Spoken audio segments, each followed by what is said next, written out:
We're here today because there is an archaeological dig happening in our garden. It's part of our 75th anniversary celebrations of when the Trust took ownership of Petworth House and Park.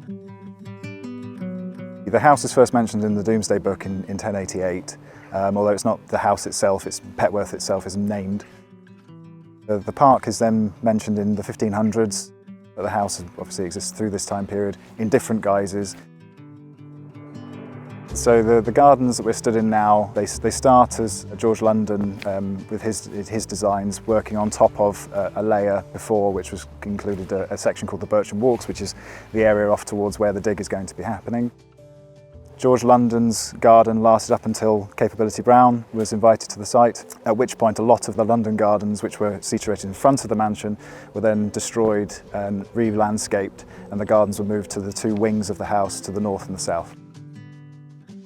The garden as it is now is mostly reminiscent of the layout that appears on the mapping from the 1890 to 1910 period. So what we're trying to do is to find lost paths from the garden of this time period.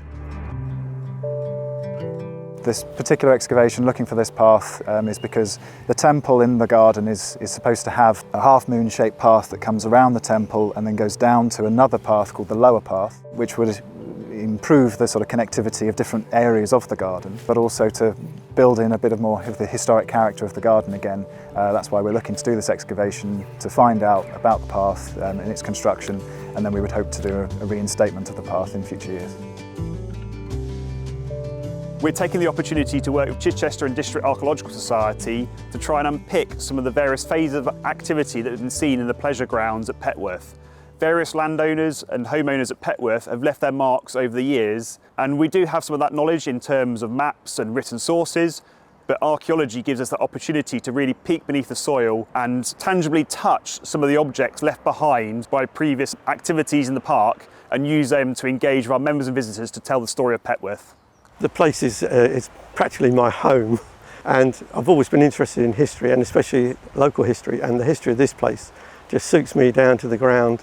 As I say, people who see the house, I also like them to get involved in the history of the landscape, and I want to take them out there and show them and say, look, there are things outside as well as the beautiful house. I've been involved in archaeology for over 20 years. It's a real passion of mine, and anywhere we can dig is special. But to be able to dig here in the grounds of Petworth House, it's just extraordinary because we get very little opportunity to do so. Really, this dig here is one of the highlights for me of my archaeology career, just to be able to dig in Petworth House. Visitors to Petworth will probably be slightly forgiven for thinking this is a really natural landscape they're walking through. What we can tell by the clues left behind is that this is a kind of human evolved landscape. Humans have left their traces on the ground in the activities they've undertaken. Archaeological techniques will allow us to sort of start unpicking those various phases of activity and trying to almost go back in time using the soil and the artefacts left behind to tell the story of the site here. So what we'll do is we'll unstrip the turf, we'll start to reveal different objects that have been hidden out of sight, out of mind, bring those back to life, and through using those objects start to tell the story of Petworth. And hopefully we'll be able to have some sort of interpretation signage, and the visitors will be able to appreciate that they're walking on something that was last used 200 years ago and has been lost ever since.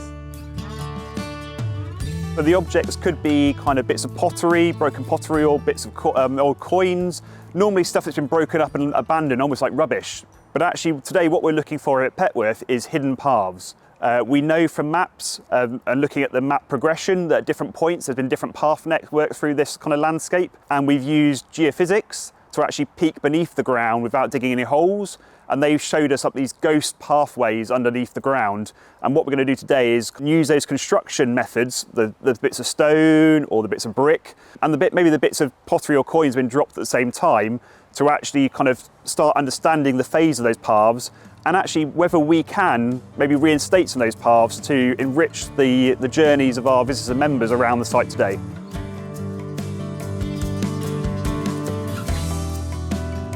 Thank you for joining us today, and thank you for your continued support to enable us to look after special places like Petworth House and Park for future generations.